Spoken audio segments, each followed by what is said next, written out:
ನಮ್ಮನ್ನು ಅಗಲಿದ್ದಾರೆ. ನಮ್ಮ ಪಕ್ಷಕ್ಕೆ ಮತ್ತು ರಾಜ್ಯಕ್ಕೆ ಒಂದು ತುಂಬಲಾರದ ಒಂದು ನಷ್ಟ ಆಗಿದೆ. ಅವ್ರು ಯಾವಾಗ್ಲೂ ಕೂಡ ಭೇಟಿಯಾದಾಗ ನಂಗೆ ಹೇಳ್ತಾ ಇದ್ರು, ಮೊದಲ ಬಾರಿಗೆ ಅವರು ಶಾಸಕ ಆಗಿರುವ ಒಂದು ಸಂದರ್ಭದಲ್ಲಿ 2004ರಲ್ಲಿ ಅಂತಹ ಒಂದು ಸಂದರ್ಭದಲ್ಲಿ ನಮ್ಮ ತಂದೆಯವರಾಗಿರುವಂತಹ ದಿವಂಗತ ಧರಮ್ ಸಿಂಗ್ ಅವರು ಕರ್ನಾಟಕ ರಾಜ್ಯದ ಮುಖ್ಯಮಂತ್ರಿ ಆಗಿದ್ರು. ಅವ್ರು ಹೇಳ್ತಾ ಇದ್ರು, ನಿಮ್ಮ ತಂದೆಯವರು ಮುಖ್ಯಮಂತ್ರಿ ಇರ್ತಕ್ಕಂಥ ಒಂದು ಸಂದರ್ಭದಲ್ಲಿ ನಾನು ಮೊದಲ ಬಾರಿಗೆ ಶಾಸಕನಾಗಿದ್ದೆ. ಅವ್ರು ಇರ್ತಕ್ಕಂಥ ಒಂದು ಅಜಾತ ಶತ್ರು ಒಂದು ಗುಣ, ಎಲ್ಲರಿಗೆ ಒಳಗೊಳ್ಳುವ ಒಂದು ಗುಣ ಏನಿತ್ತು, ಯಾವಾಗ್ಲೂ ನಂಗೆ ನಮ್ಮ ಮೇಲೆ ಒಂದು ಬಹಳ ಪ್ರಭಾವ ಇದೆ ಅಂತ ಹೇಳಿದ್ರು. ಮತ್ತು ವಿಶೇಷವಾಗಿ ಅವರು ಯೋಜನಾ ಮತ್ತು ಸಾಂಖ್ಯಿಕ ಇಲಾಖೆಯ ಮಂತ್ರಿಗಳು. ನಮ್ಮ ಒಂದು ಕಲ್ಯಾಣ ಕರ್ನಾಟಕ ಅಭಿವೃದ್ಧಿ ಮಂಡಳಿ ಏನಿದೆ, ನಾನು ಅದರ ಅಧ್ಯಕ್ಷನಾಗಿ ಏನು ಕಾರ್ಯನಿರ್ವಹಿಸ್ತಾ ಇದ್ದೀನಿ.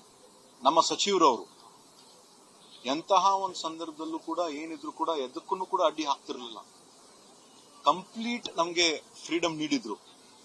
ಯಾವಾಗ್ಲೂ ನಮ್ಗೆ ಹೇಳ್ತಾ ಇದ್ರು, ನಾನು ಜೈನ್ ಸಮುದಾಯವನ್ನು, ನೀನು ಒಂದು ಸಣ್ಣ ಚಿಕ್ಕ ಸಮುದಾಯದವರು, ನಾವೆಲ್ಲರೂ ಕೂಡ ಬಹಳ ಹುಷಾರಾಗಿರ್ಬೇಕು, ಎಲ್ಲರೂ ಒಗ್ಗೂಡವಾಗಿ ಮಾಡ್ತಕ್ಕಂತ ಇರಬೇಕು ಅಂತ ಹೇಳಿದ್ರು. ಇವತ್ತು ಅವರು ನಮ್ ಜೊತೆ ಇಲ್ಲ ಅಂದ್ರೆ ನಮ್ಗೆ ನಂಬಕ್ ಆಗ್ತಾ ಇಲ್ಲ. ಅಂದ್ರೆ 24ನೇ ತಾರೀಕಿಗೆ, ಮಾರ್ಚ್ 24ನೇ ತಾರೀಕಿಗೆ ಸುಮಾರು 1.5-2 ತಾಸು ಕಲ್ಯಾಣ ಕರ್ನಾಟಕ ಅಭಿವೃದ್ಧಿ ಮಂಡಳಿ ಬಗ್ಗೆ ಒಂದು ಸುದೀರ್ಘವಾಗಿ ಒಂದು ಸಭೆಯನ್ನು ನಡೆಸಿ, ಮುಂದೆ ಏಪ್ರಿಲ್ ಅಲ್ಲಿ ಇನ್ನೊಂದು ಸಭೆ ನಾವು ಮಾಡೋಣ ಅಂತ ಹೇಳಿದ್ರು. ಇವತ್ತು ಅವರು ನಮ್ಮ ಮಧ್ಯೆ ಇಲ್ಲ ಅಂದ್ರೆ ನಮ್ಗೆ ನಂಬಕ್ ಆಗ್ತಾ ಇಲ್ಲ.